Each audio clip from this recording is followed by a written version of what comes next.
Hi there, this is Shona Landon from the Educational Psychology Service. I'm joined by my colleagues Kushbu and Gillian today, and we are recording a session about staff wellbeing as part of the Wellbeing for Education Return project. This is something that can be used for all schools, and the key objectives for today are, first of all, this should support everybody who's using this video to recognise and reflect on the importance of showing care and compassion towards ourselves. Really important, staff wellbeing. Also, this is to help you to think about how school staff can continue to support their colleagues in various ways. It's something that everybody in the schools, our local schools, is good at, that help us to think about what we're doing, why it's working really well. And to also share some information with you about the psychological frameworks for resilience and wellbeing that underpin all of these online sessions, and also to feel confident cascading this training within your school with support if that's something that you'd like to do. So this video can be used in a number of ways in your school. These videos could be used for groups of staff to watch together.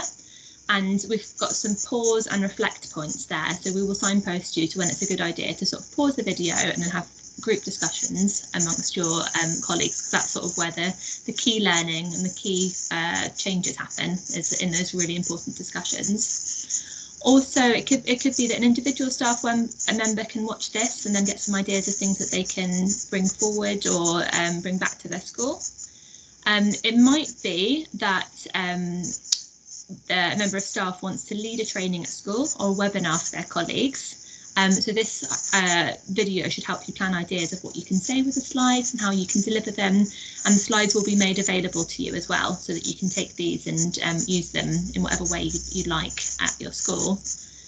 And also just to support the school staff to think about what they should be prioritising, what they want to prioritise in terms of staff wellbeing, planning next steps. And also just to let you know that this year, 2020 to 21, all of the maintained schools in Hammersmith and Fulham will have access to extra educational psychology time in order to take forward ideas about wellbeing. So this video is one which is about staff wellbeing, and there's also other videos about pupil wellbeing as well that will be made available to you.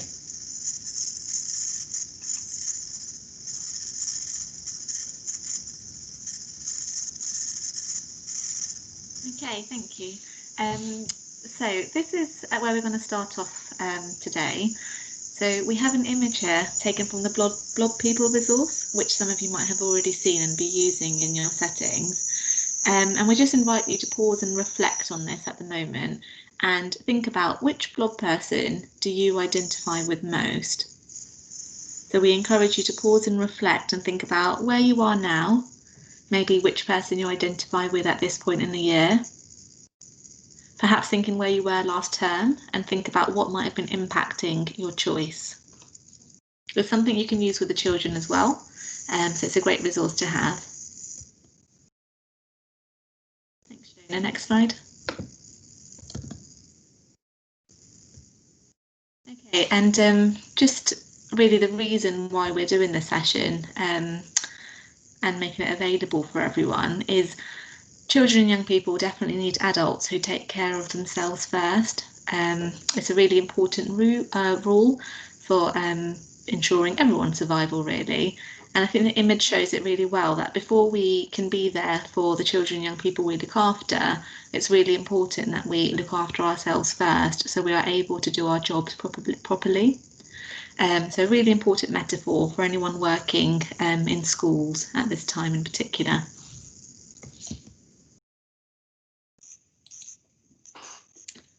Okay, so this slide is just to get us thinking a little bit about our capacity to manage various challenges that life might throw at us. So cups and glasses have different capacities, and similarly, our internal capacity to handle life's challenges and demands can vary from person to person. It's something that's unique to everyone. Some people might appear quite tough, yet have a lesser capacity, while others might seem delicate even though they are possessing a greater capacity. So this internal capacity is our buffer in life, and it indicates how much stress or challenge we can really take in without feeling too overwhelmed. So it's really, really mindful to be mindful. It's really, really vital, to be mindful of our own capacity and acknowledge that sometimes if we kind of reach that critical line, that might be indicating that we've truly reached our limit. And this is when it's necessary to maybe take some time off to just replenish ourselves, rather than trying to force more and more into our cup. So taking some time for self-care is really, really important. Finding ways to maybe unload or to delegate some work onto other people, seeking support if needs be. And just to remember that our capacity is not set in stone, and that if we tackle life challenges in a wise way, we're able to kind of shape and enhance our internal capacity and our resilience. So I think just being conscious of what our own internal capacity is and respecting our limits is really, really important to help maintain a positive sense of well-being and to prevent burnout. Just moving on from that lovely metaphor there of the cup, it's really important to hold in mind that everyone will have suffered from the pandemic in different ways. So adults, children, young people have all gone through different changes, and the principles of support really apply across all ages despite that. So there might be particular challenges for some members of staff when they return to school. Some people might have found some positives as well, which are worth sharing and reflecting on. But for others, it might be that current stress and trauma can actually lead to past trauma resurfacing, so experiences of loss and grief. And it's really important just to bear in mind all of those different things that are going on, and remembering care and compassion for each other is really important, as well as for yourself. So on the next slide, we invite you to pause and just reflect here for a moment. So you might want to do this as an activity with whoever you're with, and if you're by yourself, you might want to make a quick note. Maybe you can do some doodling, but thinking about what are you currently really grateful for and appreciative of. So without losing sight of the difficulties of the situation and how challenging it's been for everyone and still continues to be, positive psychology research tells us that gratitude is really strongly associated with greater happiness. So if you can, please do pause here and have a go at a bit of an activity together to think about what is it that we're really grateful for despite everything that's going on. Okay, so today's session really is about staff wellbeing, and before we go into lots of information about how to bring about a good sense of well-being, it's really important that we stop and think about what our definition of well-being actually is. So well-being in broad terms is feeling good and functioning well. So it sounds nice and easy, but really if we try and break it down, well-being can be quite subjective and personal for people, as well as objective. So if we're thinking about what's objectively linked to well-being, we've got things like adequate food, finance, relationships, physical health, an opportunity for education. So these kind of things we hope everyone has access to, but at the same time we know the pandemic has really impacted on people's finances, for example, relationships, and just thinking about your staff members and how that's affecting them as well as the children they work with. And as well as that, we have subjective things or quite personal things. So well-being differs depending on what your idea of life satisfaction is. Thinking about our sense of purpose and meaning and what that is for each individual staff member. So contributors to well-being, physical health and social belonging and inclusion, things that we know have been impacted with the current context and continue to be impacted with local lockdowns. So that feeling of feeling good and functioning well is constantly being played with, I suppose, in the current context. And it's really thinking about how we manage those and talk about those, aware of what's changing and how it's having an effect on us. So just with schools, we know that students, education staff teach and relate the best, and parents and carers parent the best when they have a sense of well-being. So that's really important to think about. Next slide. Okay, so this slide is just to explain a little bit about resilience. So the more resilient we are, the more likely or the better able we are to recover quickly when faced with difficulties. So it's more than just well-being. It's to do with how we can cope with difficult situations, and it means a feeling of being insulated from stress. So the more resilient a school community is, the more likely they're to be emotionally strong when faced with stresses. So just it's a cyclical in nature. So as our well-being improves, our resilience also increases.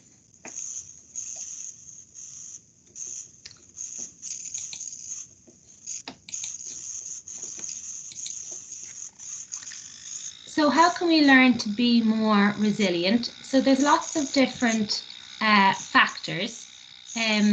Our family relationships are very important. The community, you can see that actually in this diagram, the community takes up half of the diagram. So our supportive social networks are really, really important. You can see they're enjoying school and college. So our workplace, being physically active, all really important. And then obviously there's individual aspects as well. So that's our own individual ability to self-regulate and to manage stress, and being able to seek support when we feel we might need it. That's also really important as well.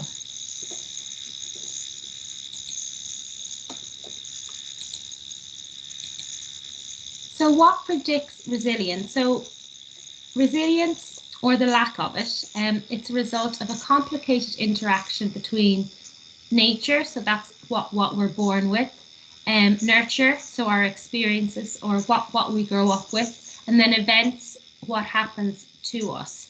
So obviously these are all very closely linked, and resilience, it arises from the learning and the growth that happens when we experience various events. And the more resilient we are, the better our well-being tends to be as well. So 5 key principles of recovery linked to resilience. So this is a framework that we can use in our schools, and we invite you to use it for yourself today as well. So on the left, we have the 5 key principles, and they sort of go, they link in with each other, I suppose, is what we can see. So at the top, we've got putting emotional well-being first for everyone, and that ties in with the school strengths and core values, placing relationships at the front and centre of everything we do, including for ourselves, and reaffirming safety and routines within your settings, and finally acknowledging loss, change and bereavement in all its different forms, really. So the framework on the left is really useful for whole schools, but if we look at it on the right, we can use this as questions to reflect on. So you can reflect on these questions yourself at the moment. You might want to do it in the group that you're with. So if we start off at the top, we've got, when I feel good, what sort of things am I doing?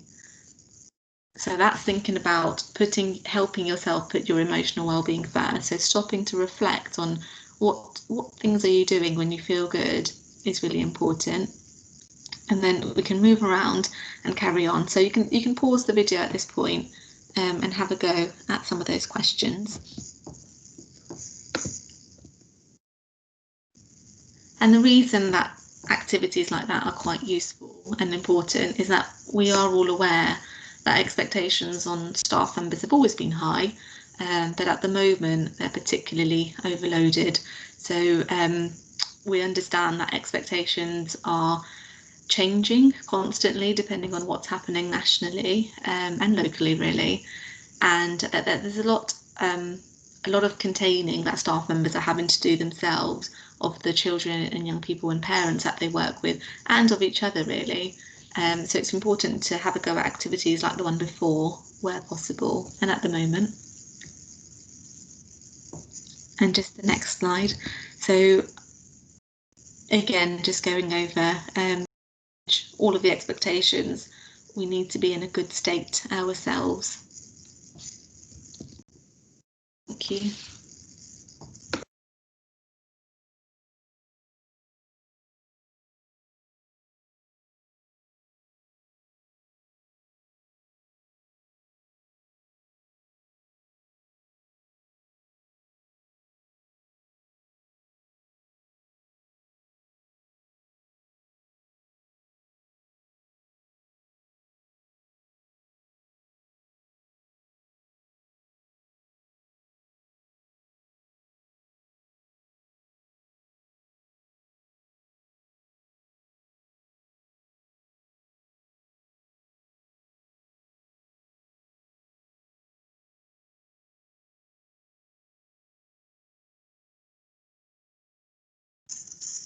Okay, you probably had a bit of time to look through this one. I think Gillian is going to explain this one to us now. Yeah, so this is something called a not to do list. So I think it's important to remember that we're not superhuman. We need to think about what's realistic in terms of what we can manage, both in terms of our professional and our personal lives. And at the moment, there's possibly some barriers present. That means you have to, as teachers or support staff, things are quite different in the classroom. Break times are a little bit different, and interventions might be run differently at the moment. Interactions with parents might be less as well. So we have to be a little bit more creative, I suppose, in terms of how we manage all of these things. And that can lead to feelings of being overloaded or overwhelmed. And I think it can be helpful to really think about what you might need to prioritise. And this resource can be a helpful way of doing that. So thinking about what's on your mind, what of these things, what might be other people's responsibilities, what's actually out of your control, what can be done the next day. So you might like to use this, either you can print it out and jot notes down, or just have it as a kind of a tool to discuss with your colleagues. So this is quite a nice slide, just to kind of remind us about what we can and can't control. There's a lot of things outside of our control at the moment, and most of life is quite uncertain at the moment. But while we can't control the spread of the virus or the recovery of the economy, there actually are things that are within our control, and it's important to kind of focus on those. So trying to kind of refocus your mind and take action over the aspects of life that are within your control. And there's some nice examples there, so you might want to have a little bit more of a think about that.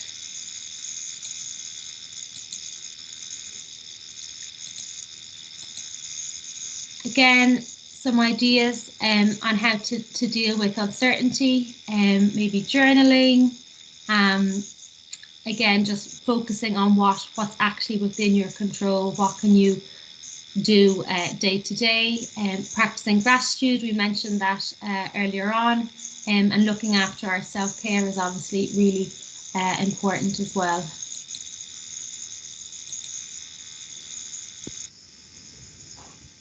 One of the ways that we can take control and feel in control is by practicing mindfulness. So some of you might be quite skilled in this already. So mindfulness is all about paying more attention to the present moment and to the thoughts and feelings that you might be having. And there is some evidence that it helps to improve mental well-being and enables people to enjoy life. in its many forms. So you can think about how you might bring mindfulness into your school. It might be that you've got a staff member who's quite skilled or interested in it. Others of you might want to have a think about trying some apps. There's lots of useful apps out there at the moment that train you and coach you through mindfulness. But it might be also that while your school setting looks quite different at the moment, so we're not in the staff room maybe as we used to be, and we're missing that sense of togetherness, that actually practicing some mindfulness at different times during the day might be quite helpful for you.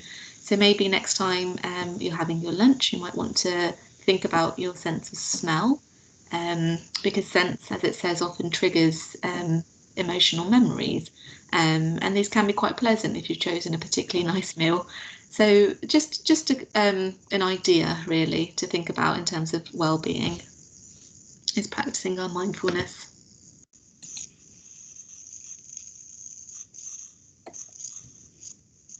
Thinking about what else helps us maintain a sense of positive well-being.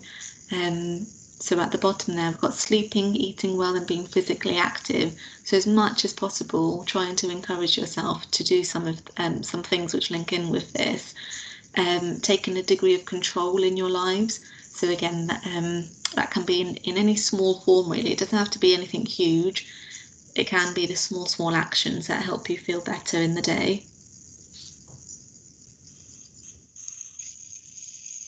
And here we have an image. So you can use this however you want to. You might want to just reflect on it now, but also if you're spending a lot of time at your laptop, it might be a good idea to print something like this out, put it next to where you work, and just remind yourself, and think, have I done one of these either today or this week? And if you haven't, then it's probably a clue that we need to. So I encourage you to pause and just think about which of these activities have I done recently, and which of them I might want to try to help my sense of well-being be a positive one.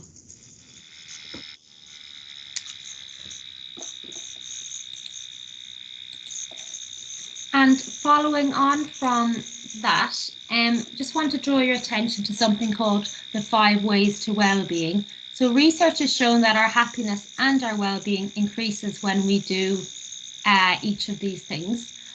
I am acknowledging that it can be hard to balance and organise all of these things at once, but I think just reflecting on what you're actually able to do at the moment, and what you might be able to fit into your busy schedule.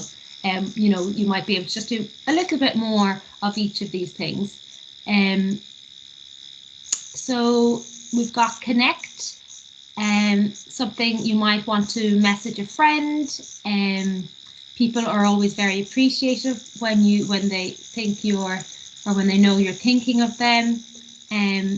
In terms of being active, you could do a plank for 1 minute, you could do sit-ups for 1 minute, keep learning, and maybe watch a TED talk on a topic that you're interested in. Helping others, it could be something as simple as holding the door open for someone else, or smiling at someone in the supermarket, asking how they are, taking notice and paying attention to how a colleague might be feeling. So all of those things take, a minute. So there's definitely time where you can do these things. I know a lot of you might say that, oh, we don't have time, we've got so much on, but just kind of thinking about where in your day you might be able to fit in some of these things. So we'd like you to pause and reflect and think about what you're going to try and do more of over the next while. Remembering that it can be something that only takes 1 or 2 minutes in your day, and that will make a difference to your well-being.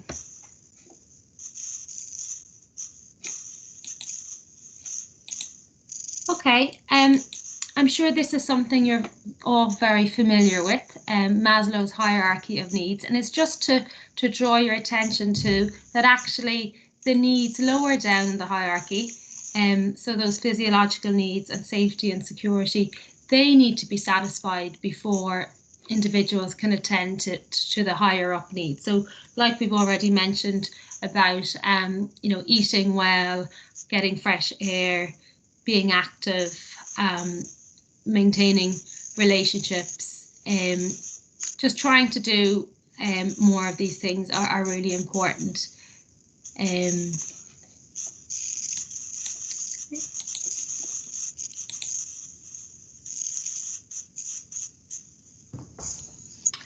Okay, so when we're thinking about well-being, it is also really important to stop and think about what the causes of our stress actually are. So here we have a bit of a stressometer, and while you're looking at the image, we can go through some of the key areas of stress at the moment and what they might be.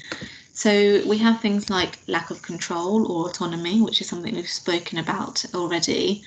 But other things that might be causing stress at the moment are lack of support, constant change, demand for too much in the hours that you have of work, so too many things to do and not enough time to do them, as well as relationships and those changing, and a lack of clarity of role. So if we think about maybe the last one, so having a lack of clarity of role, I think for lots of staff members, we're probably wondering, are we cleaning the classroom? What's our key role at the moment? Is it to clean? Is it to teach? Is it to care? And actually, it's probably all of those things at the same time, but that can be quite difficult to deal with when it's constantly changing. So it's just something to pause and reflect on, really, because we often just feel the stress in our bodies, and what can be helpful is pausing to think about what's the cause, what's the key cause of my body feeling the stress at the moment, and that can be one of the first steps in managing that. So on the next slide we have a kind of an image here just to help us think about how that stress works inside our body. So generally there's a trigger or a situation, and if we think about it, we know the pandemic is a trigger in a situation, but it's really important to break down what has the pandemic caused in your lives that might have made changes, and then how has that had an effect on you, because whatever has happened has then got an effect on how we feel, so the emotions, which then directly relate to the behaviours and how we respond to our environment. And then obviously we have the feelings, the whole body feelings that come with stress, and the thoughts that are going on in our mind, and they're all related, they're all interlinked, which is why it's really important to stop and try and pick that apart. So hopefully this session will help you do that today. And I'm just going to think a little bit about the thought part of that, because I think that's a really important one that we can train ourselves to support ourselves with, really. So it's something that we call internal self-talk. So we all do it, we all talk to ourselves on the inside. And sometimes it's just when you're doing a task, you talk yourself through it, and it can be quite motivating. But sometimes, and especially in these tricky situations, we have negative or unhelpful thoughts, which can lead to unhelpful internal self-talk. So I'm sure we've all been there. But it's when you have those kind of negative moments, which is okay, all emotions are okay, but it's just thinking about being quite mindful of that and retraining ourselves to identify when we're possibly being too negative and try and replace that with something more positive. So just to really make sure being negative isn't what we're saying is not okay. It's okay, all of your emotions are okay, but we're really trying to think actively about those emotions and train ourselves to try and be positive where we can. So here's an activity. So a negative mind will never give you a positive life. So thinking about some other powerful, helpful, positive thoughts that might help you. I'm sure we've all got them stocked up, and we probably use them when we're feeling quite down. So there's some examples in front of you that if you're with a group or if you're on your own, that's fine. Just pause and reflect at the moment. Are there any quotes that you have that help you through tricky times? And perhaps putting them in front of you or writing them and sticking them on the wall where you work, that might be quite useful, just to help you pause and reflect on the positives.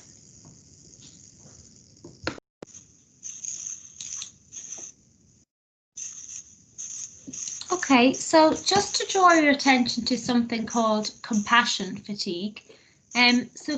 Compassion fatigue is the cumulative detrimental effect of working with survivors of traumatic life events.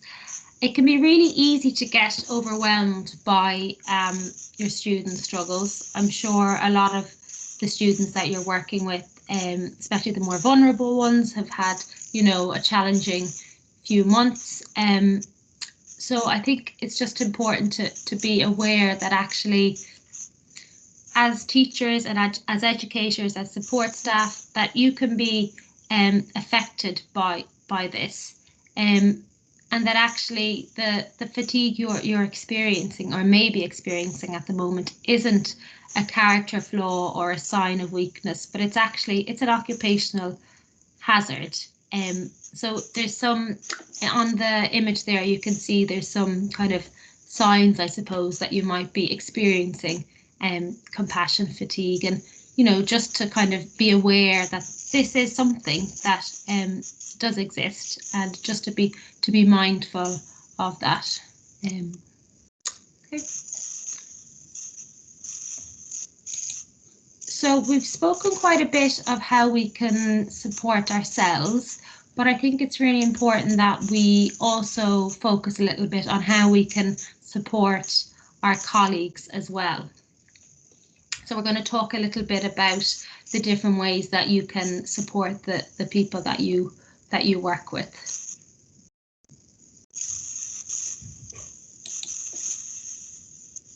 So just to have a little look at this. This is something called the COVID iceberg, and I just think it's a really nice example and kind of emphasises actually how our colleagues might be feeling. So it might appear that they're fine, and if you ask them, they say that they're fine, but actually there could be lots of things or challenges that they might be experiencing at the moment. So I think, sometimes we might really need to kind of notice how our colleagues might be feeling, kind of looking underneath the surface a little bit might be useful. So related to that is something called psychological first aid. Now, this might be a term that you're familiar with. It refers to the actions that can be taken by people without formal psychological or counselling training in order to provide emotional support for others. Some of you might have done the psychological first aid training, so it might be something that you're familiar with, but I think it's quite a nice framework that can be used not just in relation to colleagues, but it can be used in relation to the students as well. So this is just a little description of what psychological first aid is, and it's a way of remembering how to deliver support to each other. So just like with the 5 R's, which we're going to talk about in a little while, it kind of builds, it has the same ethos of recovery and support in order to help students to, I guess, return to kind of more positive well-being and to build greater resilience. So just looking at it here, so we've got prepare, so prepare yourself for conversations with others. Look out for signs of distress, so noticing how others might be feeling, listening, even just for a couple of minutes, showing good empathy, being kind and compassionate, trying to understand what someone might be experiencing. Obviously, remembering confidentiality is important. Consider practical problem solving. Don't feel you have to, solve everything or come to a resolution all of the time. Sometimes just actually listening and showing kindness can be enough and can be really, really helpful to the other person. link to support. So, you know, does that person, might they benefit from speaking to someone else in the school, or an external agency, perhaps the EP or someone like that. And then plan is the last one there. So what's going to happen next? What will the actions be? So I guess it's for psychological first aid is about, you know, reducing distress, listening to and helping your colleague, and just making sure that they feel supported and that they're able to kind of fulfill their role in school. So the key, I guess, is about reconnecting, rebuilding relationships, and, you know, remembering that actually it doesn't happen overnight, that, you know, these things do take time, and just to give ourselves that time as well is important.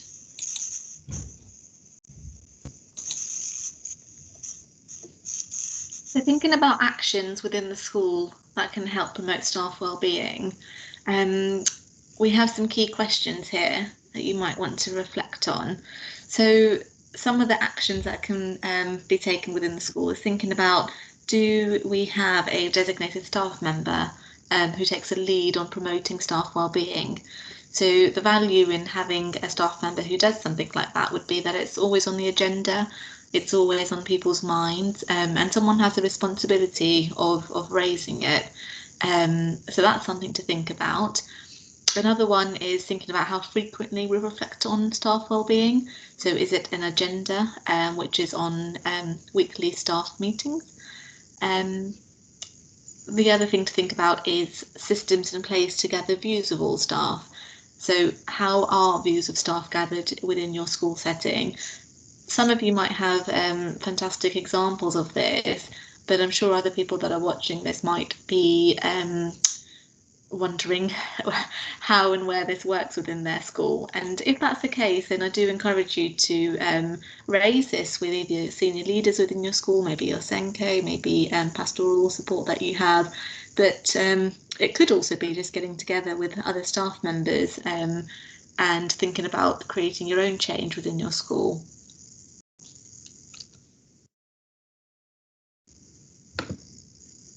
And another way of promoting well-being is thinking about those relationships that we have.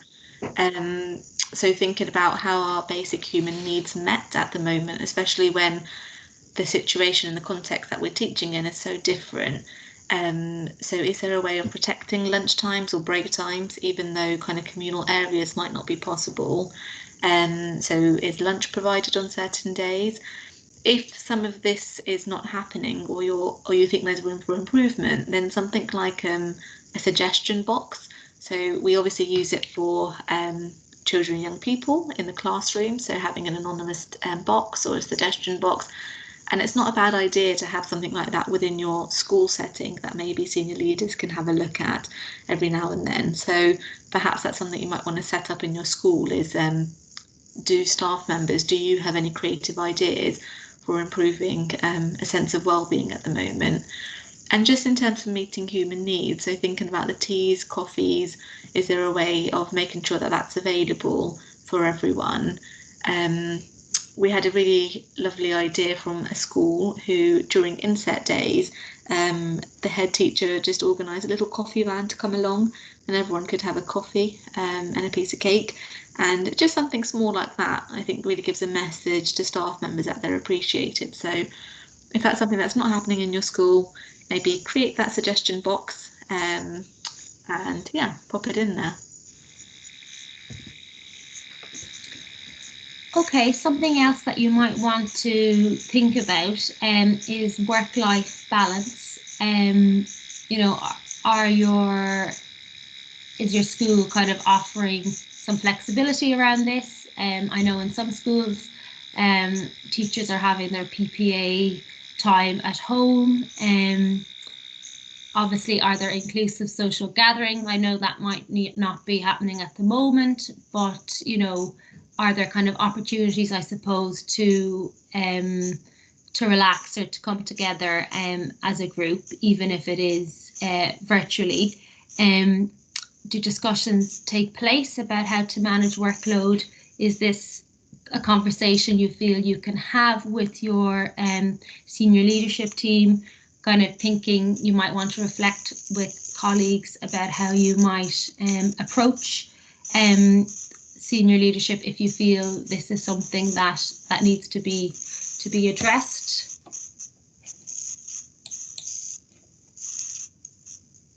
And showing appreciation, I think this is a really important one.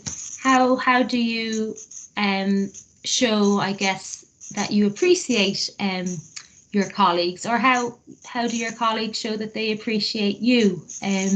You know, I know so many members of school staff who go over and beyond in order to make sure things are running smoothly and to support those that they work with. You know, how are they acknowledged? And I guess, you know, as a school, what way are staff members appreciated? You know, in a staff meeting, is there kind of opportunities to share, you know, what nice things people have done during the week or how they've helped others?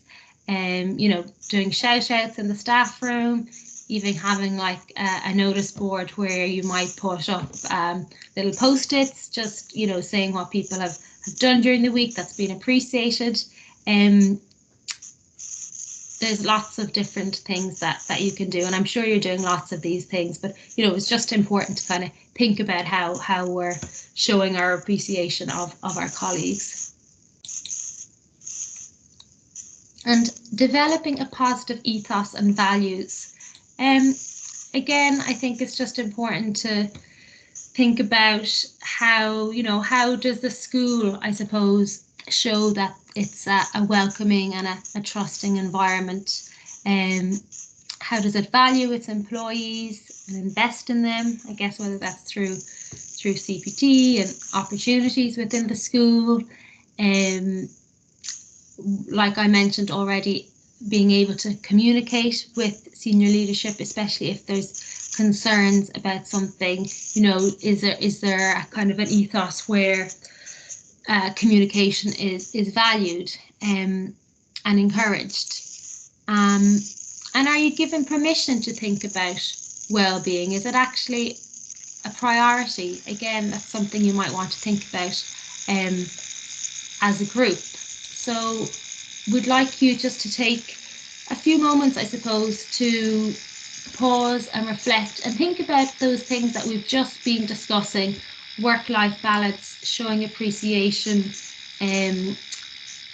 how is well-being discussed and thought about in school. So you might want to just share some ideas with colleagues, or if you're on your own, kind of just have a think about what you might like to bring forward and to discuss further. Okay.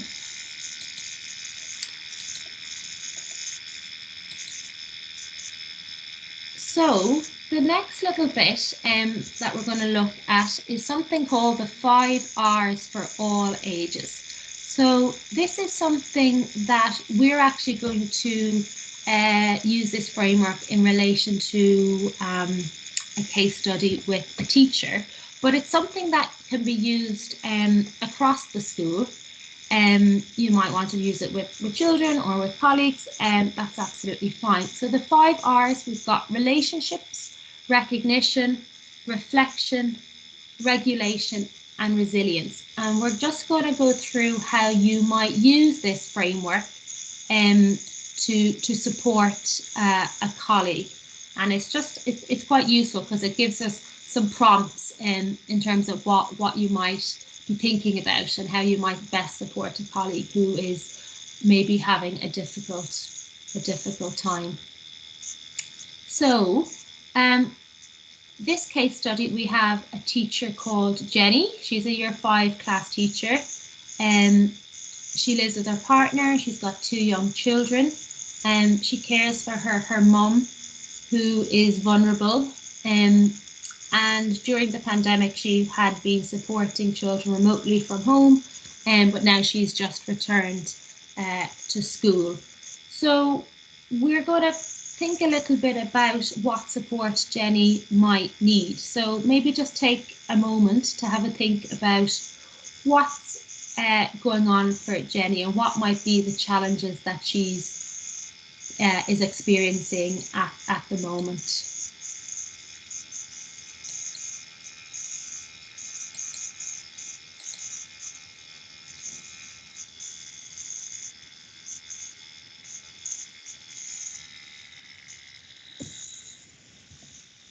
Okay, so the first step in the 5 R's is to pause and recognise the signs of distress. So really noticing what the causes of distress might be, noticing any signs that we might be seeing. They might be really subtle. So at this point you can pause and do this as an activity for yourself or as a group.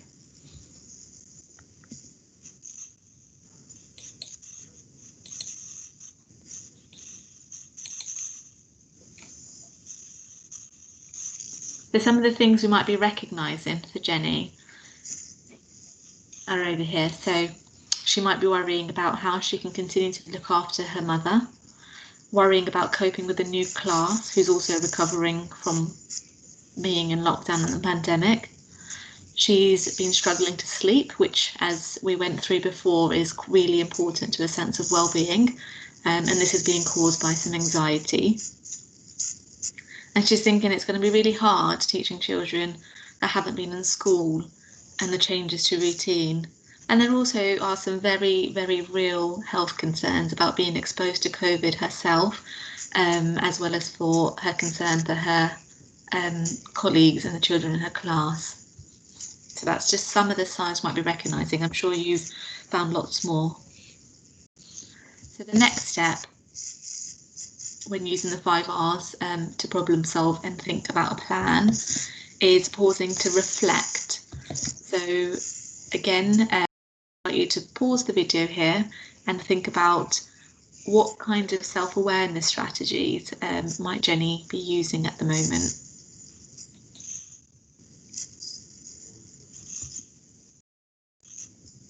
So some of the things you might have come up with is that she might be using breathing exercises when she notices herself getting more stressed, and taking moments to reflect, might be practicing that mindfulness that we talked about earlier.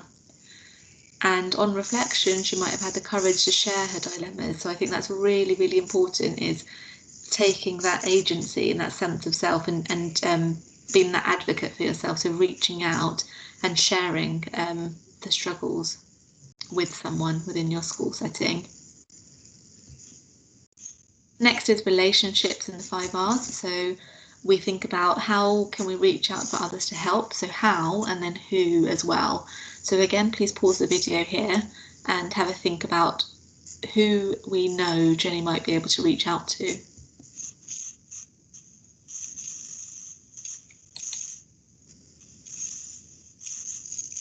She might be able to share her worries with her partner, who's offered to maybe help do shopping for her mum. It might be phoning a friend, and it's not the same as meeting up, we know, but at the same time, it's something, and it gives us that social contact, which we know is important for our well-being. And it might be that problem solving with a partner. So problem solve with someone that she's quite close to come up with ways to improve her sleep routine. So it might be trying different apps that we talked about earlier. It might be, I don't know, using essential oils. But again, coming up with those ideas with her partner and someone that she feels quite close to. So thinking about what relationships we have that we can use to help us through.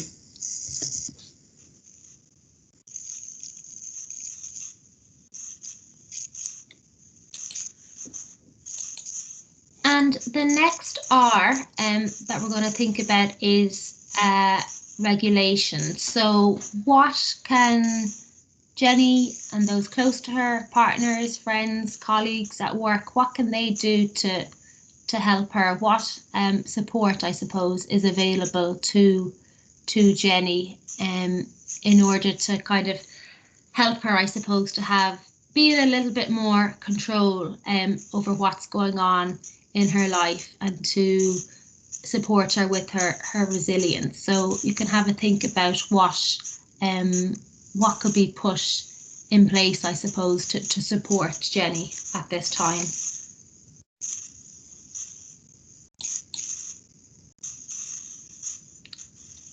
And there's some ideas there, kind of considering work-life balance, signposting Jenny to various sources of support,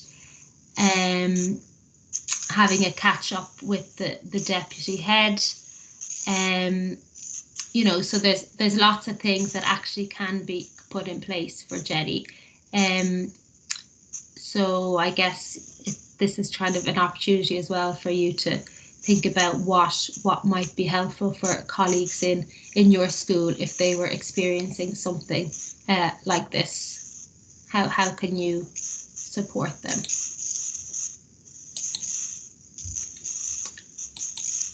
And this slide here, what do these ideas illustrate? So just kind of thinking back about resilience. So, and how the 5 R's, I suppose, they're just a reminder of the actions that can be taken in order to support a colleague and to support the recovery of well-being.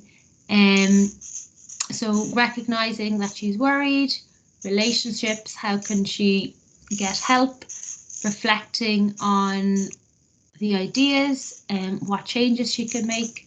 This all helps to regulate Jenny's feelings, and by being successful in these things, Jenny will become more resilient. And then kind of thinking about the school, the school have recognised that Jenny's well-being is under threat, but you know they act quickly to offer support. Again, thinking how they can build positive relationships, allowing time for reflection, helping Jenny to regulate, and again, by doing this all successfully, Jenny's well-being will be improved.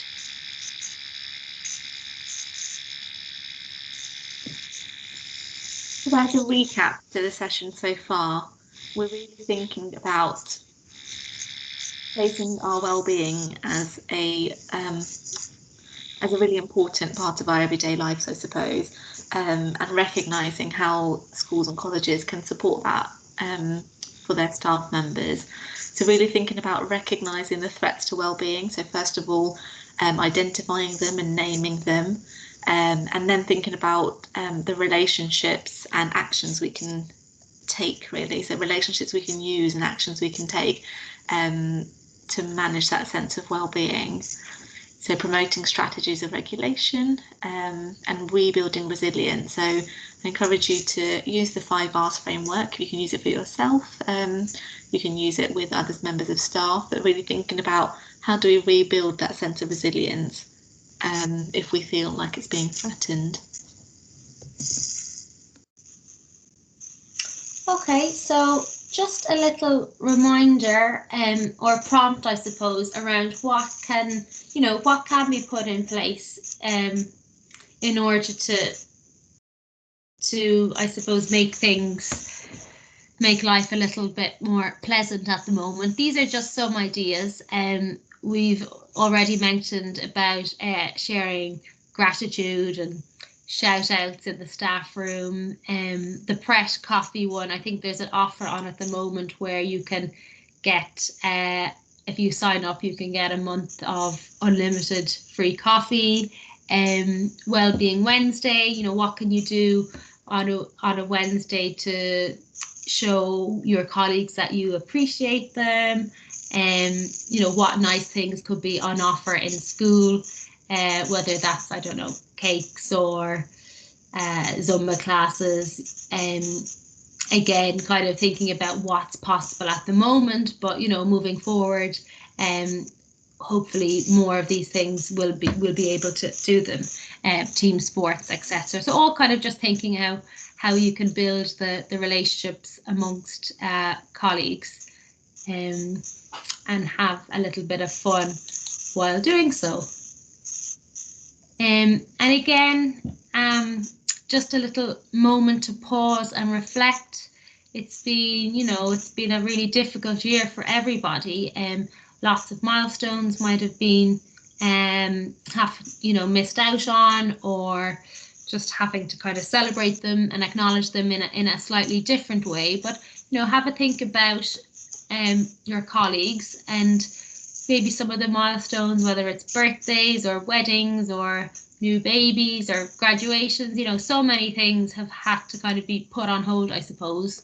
So think about how you could celebrate some of these important life milestones. It might be that you have something in the staff room, cakes or something in the staff room at the end of the month to celebrate all the birthdays that month. Or I guess you can be a little bit creative and have a think about how you might mark those occasions.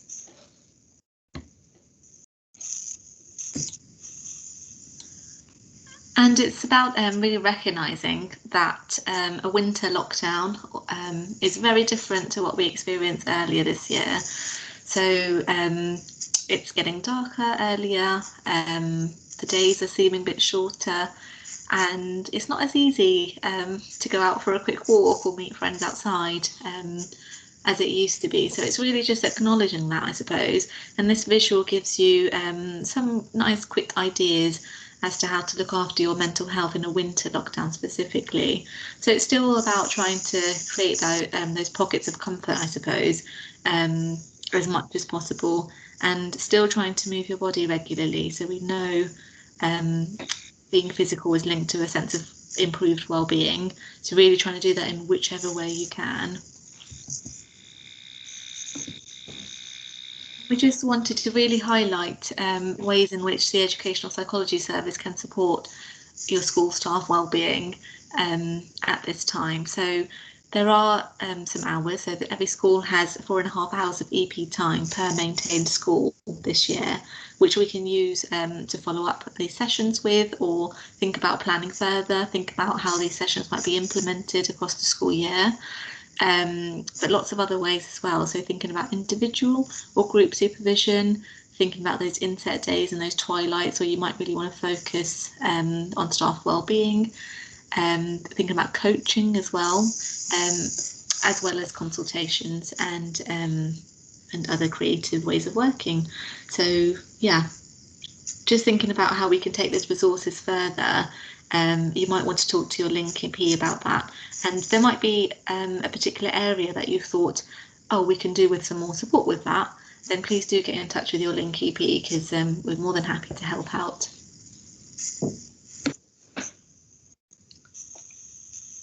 So this is a slide just around evaluation, and it's something that you might want to use if you run this as a training for your colleagues. It's just a way of evaluating the session, and obviously you can use it just to think about the training yourself, what you felt was helpful, and what maybe what new ideas you might have learned. Okay, and again, just some final thoughts. You might want to take a few minutes to think about what you've taken away from this session. What are you going to do differently? What new ideas have you got? Hopefully we'll have kind of encouraged you to create a space to talk about staff well-being and how it can be prioritised more within the school. So yeah, I guess this has just hopefully planted a seed, and we'll just get those conversations going. And just remember that your link EP is available and can support with well-being. And this is just a reminder as well that what we've done today has just planted the seeds of looking after staff wellbeing, planted the seeds of ideas. What will really make the change is what happens next, and what you as individual staff members do next, and what leadership at school does next as well. And that's definitely something that the EP service can support all schools with.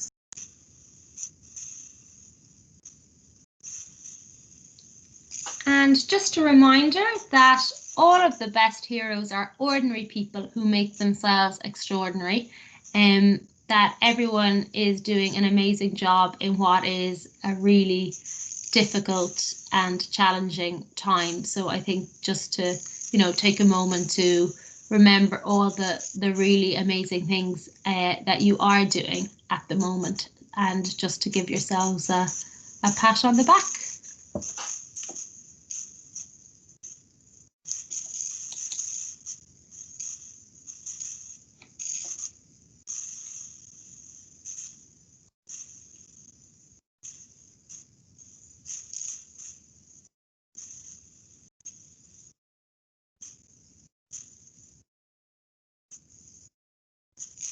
And we've just shown you on the version of the slides that will be made available to you as well. There's lots and lots of resources and lots of links for different areas that you can take further. And we have just a little reminder. We want to acknowledge that a lot of this content has been made by MindEd and the Anna Freud Centre. It's been designed as part of the Wellbeing for Education Return project, which is funded by the Department for Education.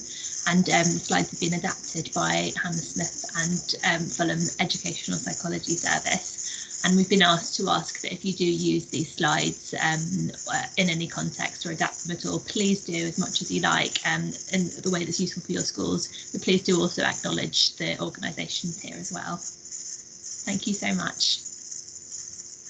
Thank you. Thanks. End the recording now.